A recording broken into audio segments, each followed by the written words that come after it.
बिस्मिल्लाहिर्रहमानिर्रहीम। आप लोगों के साथ जी ये 7 क्लास 8 क्लास है, इसका 7th चैप्टर जो था द अर्थ स्पीक्स, ये इसकी ट्रांसलेशन जो थी वो हमने आपके साथ शेयर की थी। तो जिसका वर्ड टू वर्ड जो मीनिंग के साथ आपके साथ जो है वो हम हेल्पिंग बुक जो है वो शेयर कर रहे हैं, और साथ जो है वो हम इसका नेक्स्ट जो है वो देखते हैं जी क्या है। तो यहाँ पे हमारे पास जो था जी वो दी गई थी जी रीडिंग।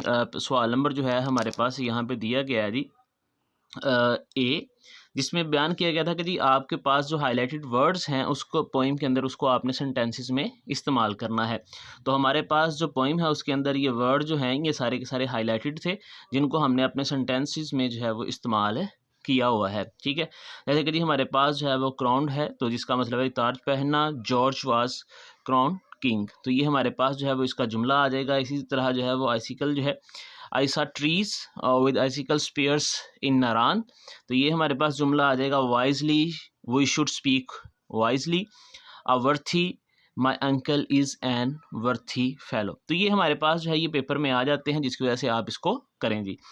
लास्ट पे जो है जी वो मेरे पास है जी इसका 20 सवाल, जिसमें है जी कंप्रीहेंशन जो है वो क्वेश्चंस हैं, जिसमें हमारे पास पहला सवाल है जी, how many seasons has the earth gifted us, name them and describe one of them one season. तो ये हमारे पास सवाल जो हैं ये आप देखते हैं जी पेपर में नहीं आ रहे। ठीक है, क्वेश्चन जो हैं ये एक्सरसाइज के ये नहीं आ रहे, वो खुद से एक जुमला देते हैं।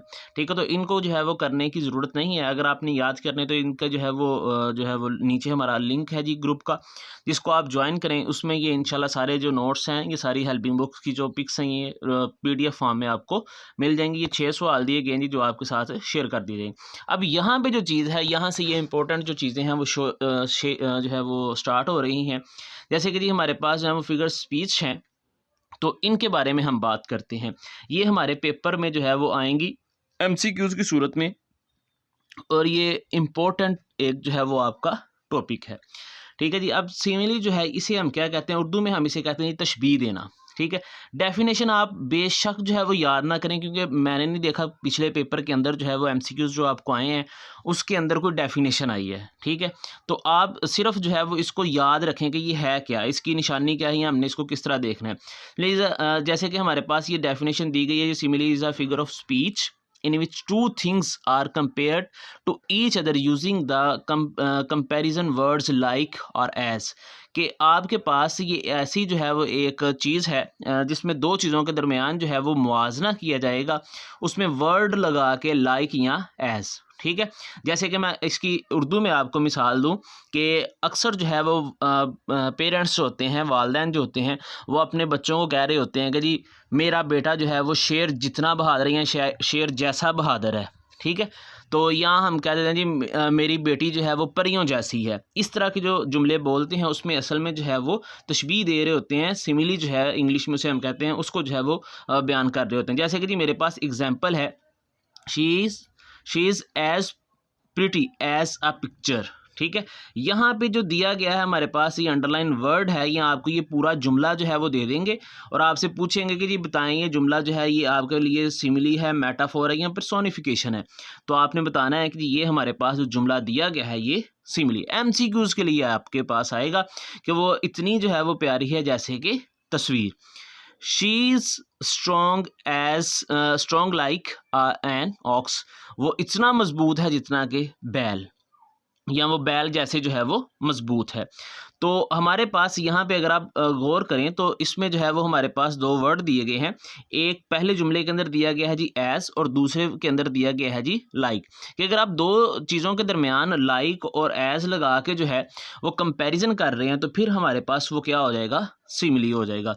इसी तरह हमारे पास जो है वो दूसरी जो है वो जो चीज़ है, जो टर्म है वो है जी मेटाफोर, जिसको हम कहते हैं जी इस्तारा। इस्तारा से मुराद कि आपने कोई चीज़ जो है उसको हू बहू वैसे ही बयान कर देना, उसमें लाइक या एज का इस्तेमाल जो है वो नहीं आएगा।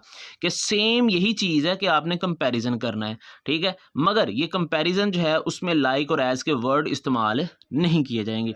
जैसे कि जी मेरे पास इसकी एग्जाम्पल पहले उर्दू में हम कहते हैं, जैसे हमने पहले जो है वो तशबीह या सिमिली जो है इसकी एग्जांपल की कि जैसे वो हमने इसकी मिसाल की थी कि आपको अक्सर वालिदैन कहते हैं कि मेरा बेटा जो है वो शेर जितना बहादुर है, शेर जैसा बहादुर है।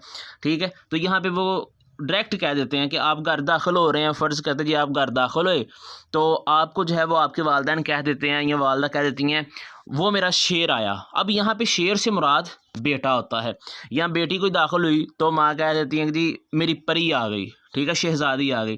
तो इनको हम जो है वो कहते हैं कि जो डायरेक्ट जो है वो बयान कर देना, उसमें ये नहीं कहा जा रहा कि मेरी बेटी परियों जैसी है, बल्कि अगर जैसी की आवाज़ आएगी, लाइक या ऐस की, तो फिर वो सिमिली हो जाएगा। अगर वो कह देंगे जी मेरी परी आई या मेरी शहज़ादी आई, तो उसका मतलब ये हो जाएगा कि वो मेटाफोर है। जैसे यहाँ पे इंग्लिश में एग्जाम्पल दी गई है, he is a fish out of water, ठीक है, he is a fish out of water, वो ऐसे जैसे वो मछली पानी से बाहर है। या यहाँ पे हमारे पास दूसरी एग्जांपल है जी, she is a star in the sky, कि वो तारों में जो है वो आसमान है, ओ सॉरी, आसमान में तारा है। तो यहाँ पे हमारे पास ये जो मिसालें हैं, ये दोनों की दोनों में कहीं पे भी आपको लाइक या एज जो है वो नज़र नहीं आ रहा होगा।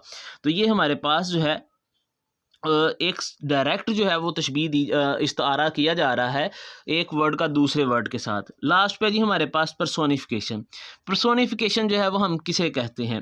पर्सोनिफिकेशन जो है ये है हमारे पास कि आपने जो है वो सिंपल ये समझ लेना है कि जी पर्सोनिफिकेशन के अंदर जो है वो जो बेजान चीज़ है, ठीक है, उसको आपने जानदार चीज़ की खसूसियात दे देनी है, करैक्टरिस्टिक्स जो है वो आपने दे देनी है जो इंसानों में होती हैं, मगर वो बेजान चीज़ के अंदर नहीं होंगी, ठीक है। Personification is a figure of speech that attributes human characteristics to the something that is not human। आपने इंसानी किरदार, इंसानी वसफ़ उस चीज़ को दे देने हैं कि जो ह्यूमन नहीं है, कि आपने इंसानों की खूबियाँ दूसरी चीज़ों को दे देनी है। जैसे कि जी मेरे पास मिसाल है, एग्जाम्पल दी गई है जी, आई हेयर्ड द विंड विस्लिंग, मैंने सुना जो हवा है वो सरगोशी कर रही है, यानी कि हवा चलती है तो उसकी आवाज़ आती है। तो यहाँ पे उसने कहा दिया सरगोशी करना। अब सरगोशी जो है वो इंसान ही करता है। तो यहाँ पे ये जो हमारे पास विस्लिंग जो है वो बयान की गई है, ये असल में बेजान चीज़ जो है, क्योंकि हवा जो है वो हमारे पास बेजान है तो उसकी विस्लिंग करना नामुमकिन है। मगर यहाँ पे जो है वो शायर नहीं है, जो लिटरेचर लिखने वाला है उसने इसको जानदार जो है इंसानी खूबियाँ दे दी हैं। The moon is smiling.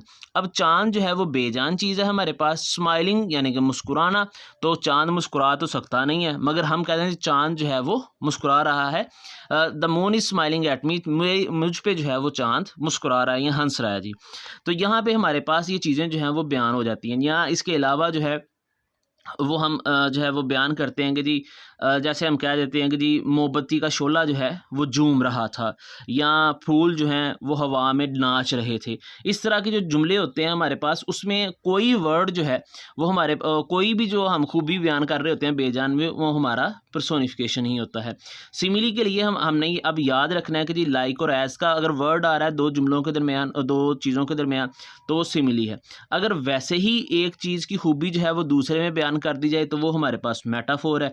और अगर बेजान चीज़ को जो है वो ह्यूमन करैक्टर जो है वो दे दिए जाएँ, तो वो हमारे पास पर्सोनिफिकेशन बन जाती है।